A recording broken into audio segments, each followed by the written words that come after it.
Welcome back, Pod People. Today, my guest is Andrew Bell, the writer-director of Bleeding, which is another entry in one of my favorite subgenres of horror film, which I know some people tend to disapprove of, but personally, I can't get enough of it, which is ones where there's a creature feature monster film where the monster is a metaphor for some sort of real life problem. And in this case, the vampires of Bleeding are very much a metaphor for addiction and the opioid crisis in America these days, but not perhaps in the way you might be expecting.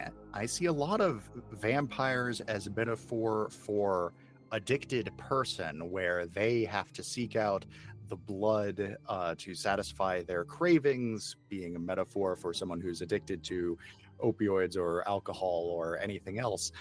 But things are actually quite different in Bleeding, where the vampires are themselves more of the drug that is being sought out, which I found to be a really interesting twist on a fairly classic formula. So I'm really curious, Andrew, how did you come up with the idea to sort of flip the sign like that and make the vampires not the ones who are subject to the cravings, but more the thing that is being craved? Yeah. Um, I'm so glad that you described the movie. You did such a better, more poetic job than I usually do there, man. um, I guess it just kind of came from thinking about the experiences that I had growing up, seeing what happened to friends and family members, people that I loved and was really close to, watching them kind of get sucked into kind of dark holes of addiction and seeing kind of the demonization that happens to people that are struggling. And from my experiences growing up, it seemed like the real monsters were kind of the people that were more taking advantage of those people. And addiction can make you do horrible things, and push you into dark places. But I think there's a lot of people that are more preying off of desperate people who are more what I, in this film at least, kind of wanted to make into the bad guys here. Yeah, that's definitely something I was going to ask, is how much of this film was inspired by things that you experienced in your life, because it really comes across as a very personal film, but also the protagonists of the film are quite young, or at least they look quite young. Yeah. Um, and I'm a middle-aged millennial, so I'm not as connected with what the youth these days are going through. So I'm really curious how much of that is something that you have direct or secondhand because of your friends' knowledge of, and how much of that is just things that you're aware of, things that are happening in society these days. Um, yeah, yeah. Well, I mean, that's kind of what everybody that was involved on the film kind of, I think, was drawn to the project about and connected with. My own experiences. I think we're probably in the same kind of elder millennial. I'll say mid late 30s here is where I'm sitting. Growing up in like the Pacific Northwest, right when one kind of stage of the opioid crisis was just kind of kicking off there. Um, and kind of watching a lot of my, me and my friends were just kind of, just innocent stoner teenagers, watching that kind of turn into darker things all around me. I was lucky enough not to get quite sucked up. I was very much like in Eric's position in the film. I was watching, my best friend, my cousin, just family members of mine, kind of fall down this path and uh, trying to hold on to them and then stop them as they're self-destructing kind of thing. I know that, yeah, like I said, I know Nick, our producer, connected in the same way with experience with his friends and family, and the same with pretty much everyone on set. So it's and a lot of people on set were about 10 years younger than us too. So it was interesting to see kind of how the next generation is I guess, disheartening a little bit, dealing with some of the same things, just kind of refiltered in a new way. You know. Yeah. So I have a problem when I'm watching movies where I can never remember characters' names. I always just remember them based on their role in the film. So to me, the two main characters are not like I don't remember their names. I Yeah. remember them as the one who's a dealer and the one who isn't a dealer. Dude, I am the same way. I can barely remember my own characters' names, but Eric is the blonder one, the one who, yeah, he's not a dealer, the one who's like dealing with his brother's death. That one, Right. yeah. Yeah. Yeah. I think one thing that I found interesting about this movie is that as I was watching it, like the characters, like who I was sympathizing with Mhm. and who I was mad at shifted a lot because we start out with, these two characters hanging out in, one of their houses.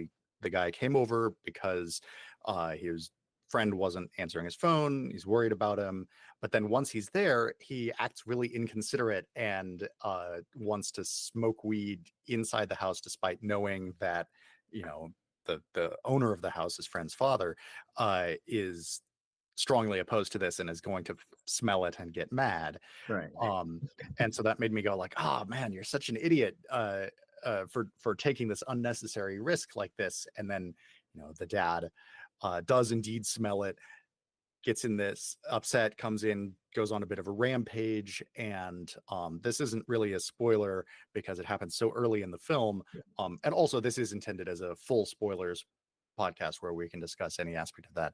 But the dad comes in, searches the room, and finds a package of blood, as it's called, which is a sort of dust, or not dust. Dust is a different drug, but Mm. it's a powder, a red powder that is derived from vampire blood, and which is presented as being this much more powerful and significant drug than marijuana, and so it's a metaphor for opioids and things like that. Yeah. And the father destroys the package of the drug, which sort of sets the plot in motion because now they owe a bunch of money to a crime organization. And so I was like, oh, I'm so mad at the friend for taking this unnecessary risk and getting the dad involved. And then I'm like, oh, I'm mad at the dad for destroying this large amount of, valuable economic product and getting his son in trouble. But Right. then later I'm like, but also like selling that drug is almost certainly going to cause a lot of harm to whoever it is that's taking it and to the community of the people who are living in it. So it was really interesting feeling my own emotions shift as the movie goes on and the different characters, positions, and actions become clear. So I'm curious, were there characters that you found more sympathetic or less sympathetic, or characters that you were trying to make the audience like or dislike? Yeah. Um, I mean, honestly, I think the young people in the film are sympathetic, and I think a lot of the adults aren't. Which I think is a little bit reflective of trying to recapture my feelings of being a teenager a little bit. Yeah, I mean, I think they both do some stupid shit. Am I allowed to say that on your podcast? I'm sorry. Absolutely, yeah. Feel Okay, free to cool. curse all you want. I mean, like, uh, I love teenagers. I work with them all the time as a teacher, but they are young and dumb, and they don't know what they're doing, and they're selfish and don't know what their actions are, going to make happen. Um, yeah, I mean, I think Eric, the lead character whose brother passed away, he's dealing with that. He's grieving, which I think I tend to try to give him a little bit of leeway there in some of the choices he makes that drive the film. Kind of trying to remember that, like, he's trying to save his cousin Sean from self-destructing, you know what I mean, and taking everyone around him with him without really recognizing that, like, he's not addressing his own stuff whatsoever, and he's making kind of reckless choices maybe because of that. And then Sean, I mean, he has a very domineering, kind of abusive father, and I think that that's kind of reflected in some of the, you know, kind of performative masculine choices he tends to make. Um, I think with the drug thing, I don't know. I'm justifying my characters and their choices so much here, but I mean, they don't really know what the drug is. You know what I mean? And I don't. And that's the thing. When you're that young, you don't. You end up doing stupid stuff with people you shouldn't be doing it with, and you don't really understand the repercussions of it. You know, maybe that's one spoiler I'd rather not give away, but they don't know what dust actually is yet and what it's made of. And kind of like the uh yeah, the ramifications of what they're actually doing by selling the drug. Um yeah, then I think honestly, Tori, our actress who plays Sarah, um, I tend to see her as a pretty sympathetic character as well. You know, she's definitely the one that's maybe with Sean most maybe driven by her struggle with addiction and by the drug, and but at the same time she's definitely kind of she's a victim too. You know what I mean? That's something I definitely wanted to play with. So Yeah. Yeah, I found the world building of this movie really interesting because I mean, there's the obvious, like, let's use vampires as a metaphor for addiction, which, as I said, has been done numerous times. yeah, But like I said, this one's really different in that the vampires are the source of a drug rather than the people who are addicted to the drug. Um, and something that I found well, two aspects that I found really interesting and unusual is one is that just how casually and matter of factly it's treated as there are vampires in this world, and people just know that, and it's not presented as like in a traditional like vampire novel like Dracula or Salem's Lot or something. yeah, Either it's like, oh, the superstitious people believe in vampires but it's not proven, or like a vampire comes to town and it upsets everyone's view of reality. Instead, it's just like, yeah, vampires exist the same way that you might be like, oh yeah, you know cows exist.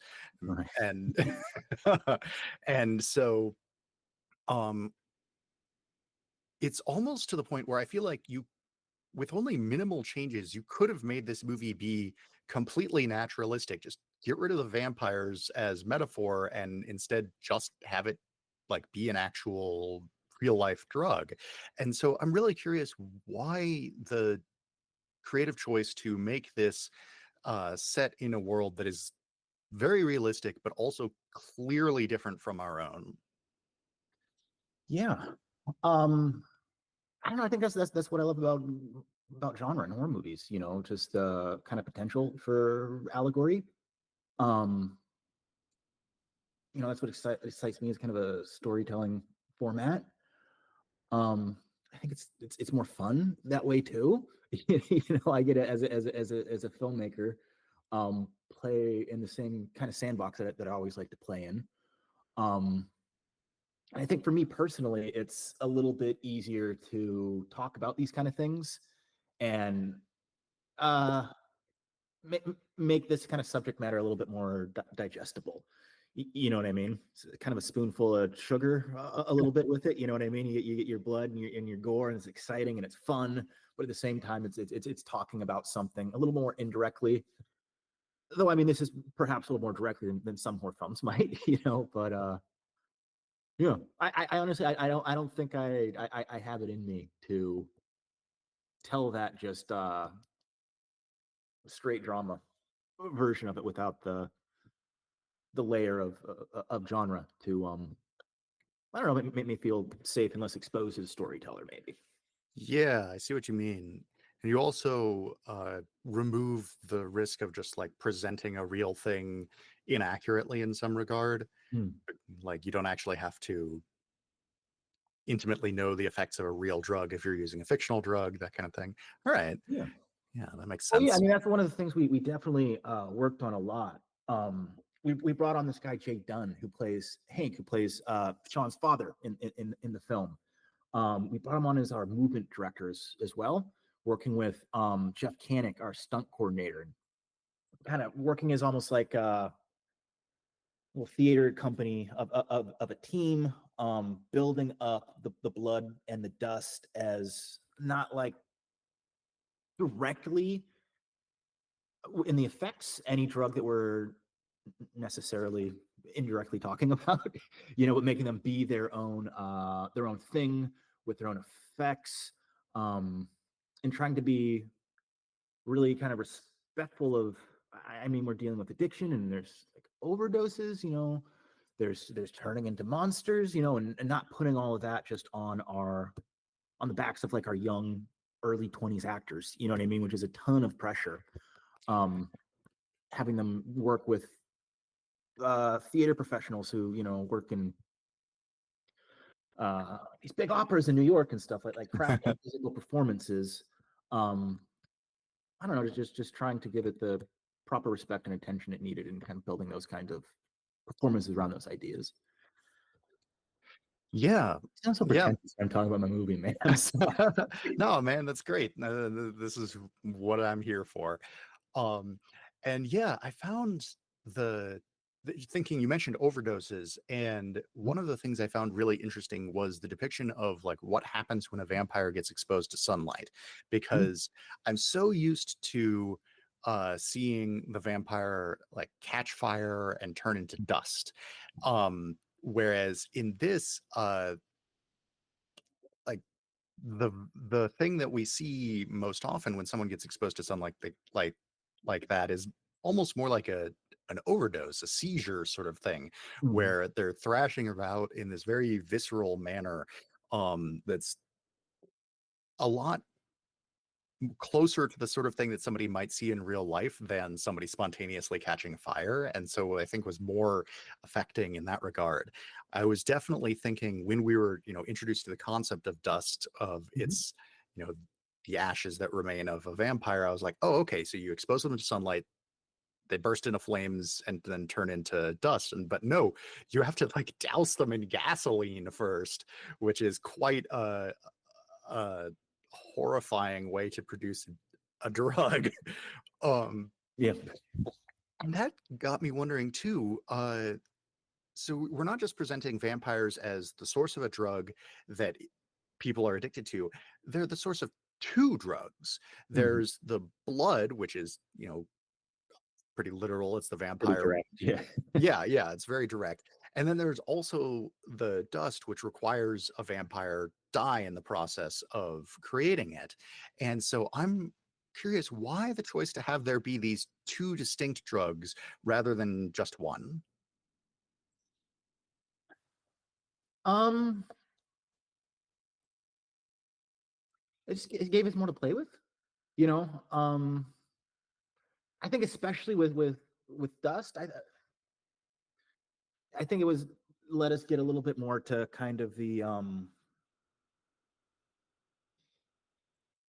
I don't want to say like circular nature of addiction, but yeah, I guess that is kind of what I want to say. Um Kind of circles of I'm sorry. There's stuff going on upstairs here. No Circles of worries. violence a little bit. You know what I mean? Kind of snake eating its own tail a little bit. Was the idea there? Okay. Yeah, yeah. It also gave us a little bit more of a you know, fun reveal and kind of our climax there that we could hold off as a storytelling device too. Yeah.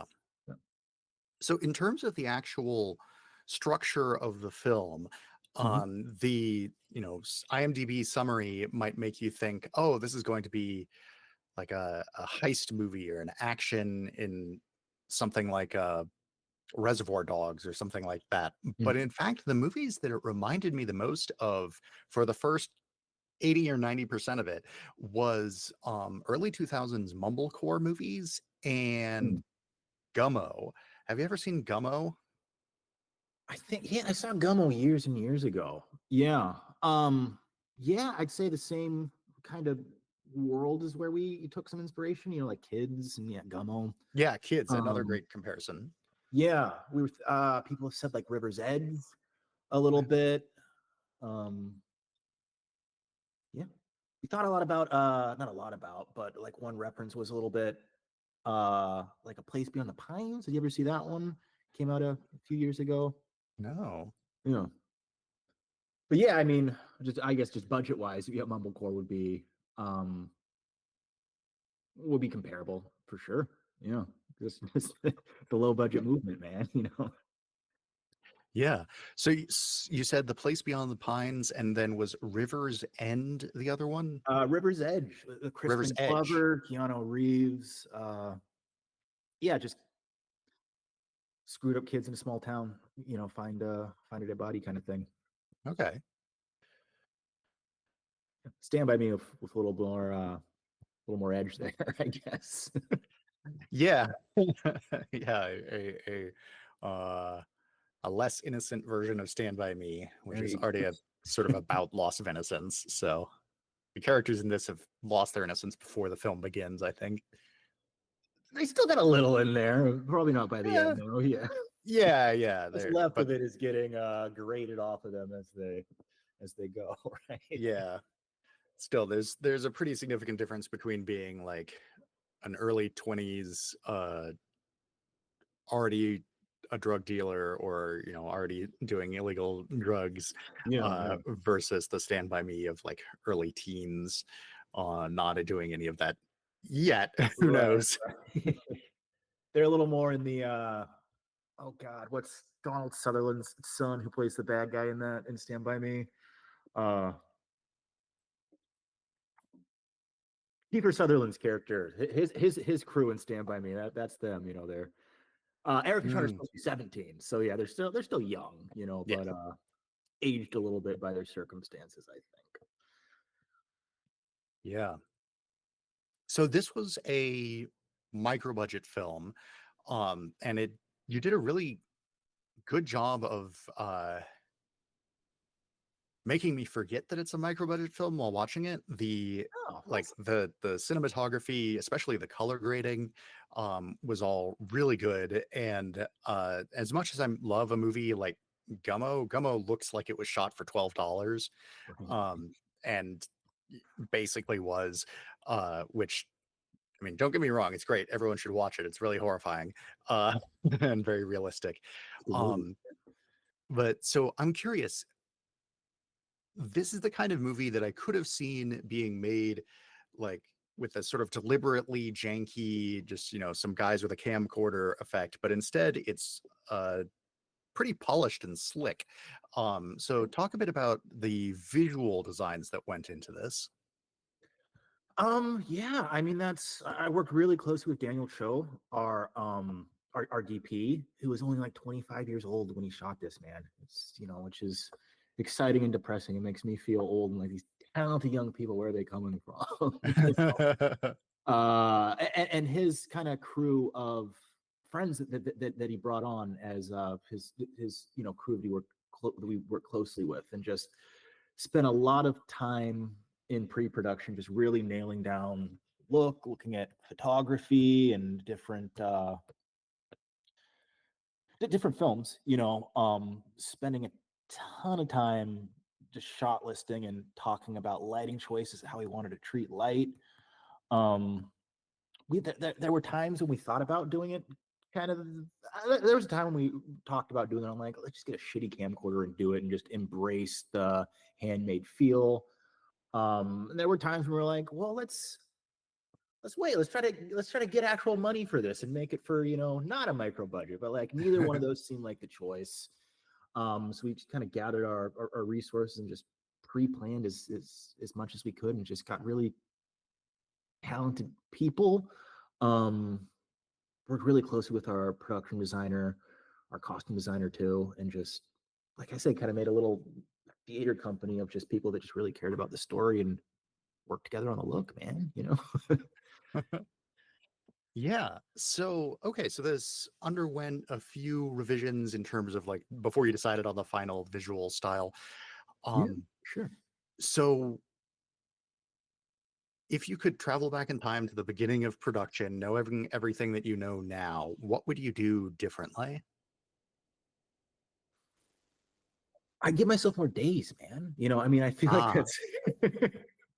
that's that's like always the right answer. If you had like 3 more days on any movie you ever made, like you like to think that like none of the compromises that you had to make would have ever happened.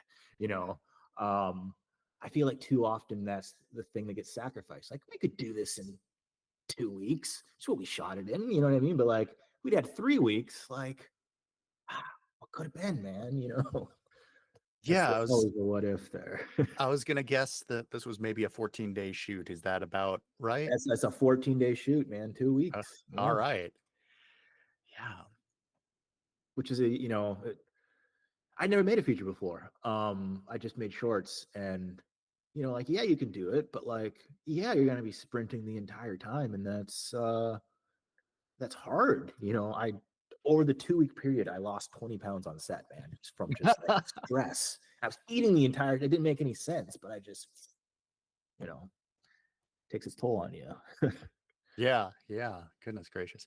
Mm. So, okay, so it sounds like through deliberate planning and such, you were able to make it basically the way that you were envisioning it. If you had, $1 million or something in the Yeah. budget for it, would you have done anything differently? Um, I mean, I would have considered doing more effects that weren't just practical effects. I'm happy that we did do those. I like how that makes the film feel. I'm sorry, man. It's a hard question because there's a lot of things that I love about my film, and a lot of things that like I wish were better, but it's hard to pin down exactly what I'd change. Um, I think that you get that with low budget filmmaking, you get stuck in your limitations a little bit. You know what I mean? And like there is a little bit of like you're stuck in just a couple locations. You know what I mean? That Yeah. feel like back to back to back. I feel like with more money, I'd be able to expand the world a little bit more. I'd be able Hmm. to go down some different lanes that I wasn't able to. Um, Exploring the broader world of the film a little bit. You know what I mean? You're forced to be so contained when you don't have any money. Um, Almost like play a little bit. We tried to fight against that. And I think it mostly worked. But if with more money, yeah, bigger world would be the most exciting thing to play with, I think. Okay. Yeah. Yeah. One thing that I found myself craving while watching the movie, but also kind of glad that I wasn't getting was that exploration of the bigger world. The fact that, like I said earlier, it's so matter of fact about Mm-hmm. the fact that there are vampires and like everyone knows that there are vampires and is not actively freaking out. It's just a fact of the world is so interesting and so unusual that I'm having trouble thinking of any other movie where the existence of any aspect of the supernatural is just taken for granted as casually as it is here. But in particular, vampires who are almost always presented as this like terrifying existential threat that everything has to orbit around in the story. And so the fact that we only see this tiny little slice of the world where it's just these two characters and their lives is Yeah. really interesting and really gives me space to speculate about what the rest of the world is like.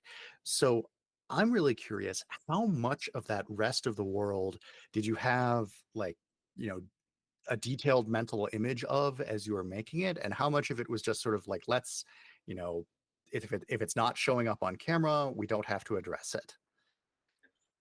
Um, well, I mean, I definitely thought about the larger world, and if you look at like Hank, Sean's dad's character a little bit, and like his job in the film, basically, we thought a lot about like what that might mean for being part of these patrols, kind of how it's.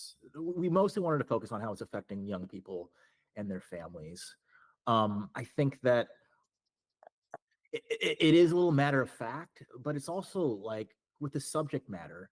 Like I don't know where you live now, but like where I live, or when I go back to my hometown, it's like, oh, I'm stopping my car at this street light here. I'm looking to my right, and like there's someone slumped over. You know what I mean? Dealing with fentanyl stuff. Um, and it just becomes part of your everyday life. You know what I mean? And it's tragic and it's sad. You think about it, then you stop kind of thinking about it. It becomes part of everyday existence. You know what I mean? And it's Yeah. tragic and it's sad and it's, I don't know. It's happening right before you. It's become part of your everyday life, and it's weird. You know? Yeah, I live in a city of about 100,000 people in southern Colorado, Oh, and there's definitely it's interesting. I've lived in before I moved here, I've only really lived in big cities, mhm. and in big cities, I would see a whole lot of what you just described. You know, Yeah, somebody clearly strung out on something, or like really large homeless populations where that was clearly a major cause and effect of that. Um, and here, there are homeless people, but I don't see them as often. They tend to stay more in their camps down by the river, that kind of thing. yeah, yeah, And and I'm certain that the fentanyl crisis is affecting people here, but I don't see it face to face as much. But I yeah. hear people talking about that sort of thing like more than where other places that I've lived, which Mm, is really interesting. And so I can only like I've been to smaller towns where it's much more obvious and much yeah, more of an issue, like proportional to the total population. And yeah, I can only imagine what somebody who lives in that kind of environment would feel when watching this movie. I hope it gets some catharsis for people. yeah, hopefully. Yeah. So you've had a bit of success in the film festival circuit with this, and you got distribution with Cineverse. Yeah. Talk a bit about that whole process. Um. Well, yeah. I mean, like I said, it's my first feature, man, and I'd done the festival circuit with shorts before, and it's always kind of a wild ride. It's ups and downs and heartbreak and excitement. One day to the next. Yeah, we ended up premiering at Grimfest Fest in the UK, which was amazing. We took away like best screenplay there, which is really cool. Um, yeah, ended up getting picked up by Dances with Film for a US premiere, um, which was ended up kind of being like a little bit of a hometown premiere for us because almost our entire crew was over there in New York. So we were able to bring friends and family in for that one. Got Best Midnight Feature, which was awesome, and was able to go to Fanespo in Brazil, which had been a long time dream of mine. Oh, Even served cool. on the jury of one of their sections, which was I'd never served on a jury before, which is like a amazing experience. Um, yeah, we got like one or two more that are coming up that I can't announce yet. But with the Well, Cineverse thing, if it helps with this, although we are recording this in the middle of June, this episode will go live in July. So July. yes, Okay, I don't know when they announce, so I okay. can't I can't say. Yes, by the time that by the time you, the listener, are listening to this you can watch Bleeding on Screambox. Yes, and VOD, Screenbox and VOD. Yeah. Yeah. I will say it is another exciting Latin American festival. I will say. Um, yeah, and then with the with Screenbox with Cineverse, I done the Bloody Bites thing a few times with Tony there who runs that, and he's now a lead programmer at Screenbox, and had that relationship there, and just kind of like hit him up like, hey man, I got this movie. Do you want to see it and see if it's right for you guys? We're trying to figure out what to do with it, And he was like, they just made me give me a bunch of corporate responsibility here. I don't have time to watch, but let me send it off to someone else and like maybe it'll be a hit. Ended up liking it. Seemed to really connect with the film. Wanted to kind of prioritize it in a nice way. Like we're the only June release, which is or June original release, which is nice and exciting. Um, yeah, it just seemed like we kind of connected with people that connected with the movie, and that's what it felt like with the festival run too. It's like you don't get everything, but like the people that do connect with it really seem to connect with it. And you know, you kind of find your home, which is what you're always hoping for, man. Yeah. So you recorded this, I'm guessing 2023? Is that when Ye- production happened? yes, it would have been about this time, 2023. Yeah, like this Okay. year. Very nice. I made S- those teenagers put sweatshirts on in the summer, pretend it was fall.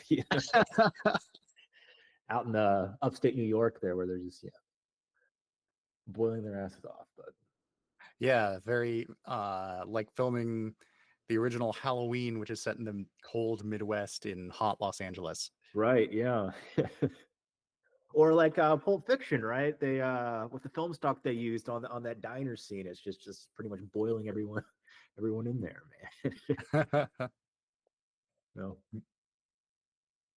So you said that this was your first feature film. Are you working on another one or have one in mind?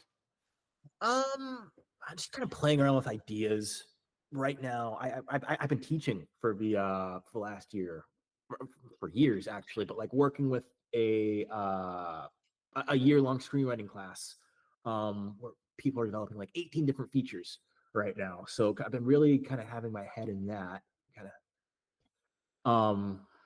That ends next week, and I'm hoping to dive back into the writing process. Yeah, like Nick, our producer, is trying to get a feature off the ground right now too. Kenny, our other producer, is. Um, I feel like it's not my turn next. I'm going to develop for a little bit and try to help those guys get their thing because they help me so much. You know what I mean? Help them get their projects off the ground too. That's great. It's really good to pay it forward like that. Um, can you tell us anything about those projects? I don't know how much I should give away. I know Kenny's is about a true story about a marathon runner. I can say that much. And then Nick's is another one in the horror genre. I don't know how close he's playing that one to the chest, but keep an eye out for Nick Santos. He made It Cuts Deep, and Uncle Peckerhead he was a producer on too, so he does exciting fun stuff. You should check it out. Tell me a bit more about the screenwriting course. Where are you teaching that? Oh, so yeah, I work with this organization called Hugo House in Seattle here. It is like a nonprofit writing school, basically. They do mostly like adult classes. They do some teen classes too. But if they just bring in like all kinds of different writers, like professional writers, novelists, playwrights. I think right now I'm the only filmmaker they have on their faculty. And yeah, I teach some remote classes. I'm teaching 2 remote right now, 1 in person. And yeah, it's a great organization. You know, I feel like it's kind of a little bit of alternative to grad school, a little bit, Hmm. where it's kind of yeah, like graduate level classes, at least the way I teach them, workshops mostly, but that's not attainable for everybody. You know what I mean? And Yeah. it's such a huge commitment for adults too that are Hmm. living their everyday lives. So yeah, I get to teach a ton of really talented people that are coming from all kinds of different walks of life. Some are writers in different mediums, some are scientists. It's wild, man. There's some really good writers that are up and coming out there. Yeah. Okay. So given how involved you are in, like you just said, these up and coming writers, where do you see the future of independent film going? I don't know, man. I mean, I think we're in an interesting time. I mean, we're horrified by some things like AI. You know what I mean. It feels like some of the some things that used to be smaller, like producers of independent film, like the Blumhouses and stuff, are making like bigger and bigger films. Um, but I don't know. I go out on the festival circuit, and I'm seeing so much really exciting stuff. I mean, we're in a really strange time in the world right now, and I'm seeing that reflected, especially in horror cinema, which I think is exciting. Um, the big streaming boom seems like it has kind of evened out a little bit, but at the same time, it feels like there's more and more outlets out there. So some of the money that was there maybe isn't there like it used to be, but I feel the content is still out there. And yeah, I don't know, where do you see it going? Yeah, you talk um, to more filmmakers than I do, man. yeah, yeah. So it's really interesting to me. So the most filmmakers are pretty optimistic about the future of independent film, in large part because, I mean, from just a technological perspective, Mhm. it's more accessible than ever, and it's continuing to become more accessible than ever. That, like, if you look at what somebody like a famous indie filmmaker like Robert Rodriguez had to deal with at the beginning of his career, where he famously made El Mariachi for $7,000. If you actually read the breakdown of what he spent that money on, Mhm. it's like $400 on bribing the local police to not interfere with the shoot, $6,000 on film stock, and Yeah. $600 on miscellaneous. And nowadays, film stock is not an expense you need to worry about anymore. You can shoot on digital, you can get a high quality camera for like $1,000, or you can just shoot with your phone that you probably own. And that's better than the digital video cameras that people were using in the early 2000s to make, theatrical films. Most definitely, yeah. And you can edit for free on DaVinci. All of these resources are available for free. There are tutorials to learn how to use them for free. Anyone can make a movie these days. Uh, and so that aspect of film production is much, much easier than it ever has been, and is almost certainly just going to continue getting easier and cheaper. And then the flip side of that is that now there's much more competition, whereas like back Yeah. in the 50s, 60s, 70s, it used to be very difficult to make a movie. But if you made a movie, the odds that the movie would break even or make a profit were pretty good. But nowadays it's very easy to make a movie, but then it's much more difficult to make money off of the movie. Most definitely. And yeah, and it's become easier to make a little bit of money off of things with self-distribution platforms like FilmHub, Mhm. and streaming platforms like Tubi, where you don't need to have an agent to get on there. Pretty much anyone can, but you're not going to be making $1 million off of getting your movie on Tubi the way that you can make $1 million off of a theatrical run. And so I think that as an art form, independent film is in a really fantastic place. There's an incredible variety of people making films that are really personal, distinct, and different. But as a business, it's much more precarious, where Definitely. Yeah. the amount of money that people can make off of different, revenue streams every few years, what used to be something really reliable suddenly falls through the floor. Like, people have told me about, 5 years ago, if you got your movie streaming on Amazon, you were golden for like a year or two. And Mhm. then all of a sudden they changed their payment structure, and now people can't make a living off of that anymore. Yeah. And the newest thing that you briefly touched on, that people have really started talking about a few months ago, every time that I've interviewed somebody since then, they've brought it up, is AI, Mhm. where opinions are incredibly divided on AI. A lot of people, probably the most common opinion that I encounter is just really hating it and not wanting anything to do with it and looking down on people who make use of it.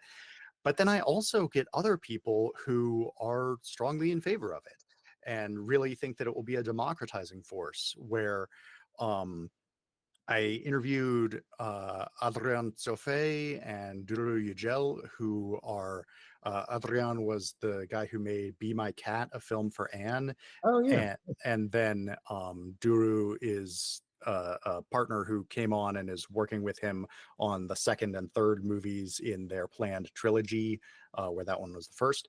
Yeah. And they were really enthusiastic about it. I remember Adrian was saying specifically, right now, or a few years ago, if you wanted to make a science fiction film that took place entirely in another world, you basically needed millions and millions of dollars to make anything like that vision come true. But now you can use AI and you can make things that are incredibly fantastical that would have taken an army of visual effects people. Instead, you can spend a week and you can make Avatar in your basement. Yeah. And that was not a possibility a few years ago. And what will be possible in a few years from now boggles the mind. So I see a really wide variety of answers in this regard, and it's got me really curious, because the one thing that I haven't really done, and which is this platform is not really ideally structured for, but I would love to see, is get a conversation between the people who are really pessimistic about AI's use in art and the people who are really optimistic about it, to hash it out and figure out like where exactly is the source of their disagreement. Because I think there's probably two elements there. One is some people who just say that any use of AI, because it's not handcrafted by a human, is soulless and devoid of artistic merit. And I'm not sure there is really going to be any convincing people who hold that opinion. But then the other opinion that I see a lot disparaging AI is talking about its economic impact, and how, like I just said previously, you needed an army of VFX people in order to create an alien world. And now if you don't, that's an army's worth of jobs that aren't there anymore necessarily. Exactly, yeah.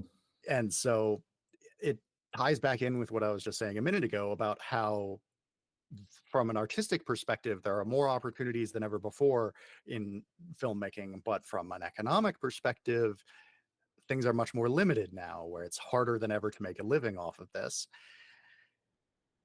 So that's me ranting at the camera for 5 minutes. What do you think?